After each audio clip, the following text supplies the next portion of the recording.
అయితే social network కార్యక్రమంలో star hero Mahesh Babu ఎప్పుడు ముందుంటారు. ఎప్పుడు లింగ సమానత్వంపై ప్రచారంలో ఆయన భాగమయ్యారు.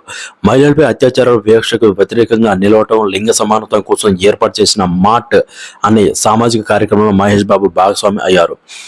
మాటు ప్రచారం కోసం బాలీవుడ్ నటుడు ఫర్హాన్ అఖ్తర్తో మన టాలీవుడ్ సూపర్ స్టార్ చేతులు కలిపారు. ఈ ప్రచారంలో భాగంగా ఫర్హాన్ అఖ్తర్ తండ్రి రచయిత జావేద్ అఖ్తర్ హిందీలో రాసిన కవిత తెలుగు వర్షన్ మహేష్ బాబు పాడారు. తను మాటలో భాగమైనట్టు తెలుపుతూ పోస్ట్ కూడా పెట్టారు.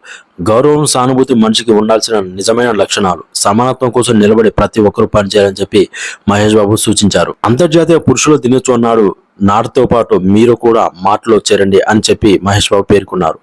దేశవ్యాప్తంగా అనేక మంది మహిళలపై అత్యాచారాలు జరుగుతున్న నేపథ్యంలో ఫర్హాన్ అఖ్తర్ లింగ అసమానతకు, నేరాలకు వ్యతిరేకంగా ఈ మాటు ప్రచారాన్ని ప్రారంభించారు.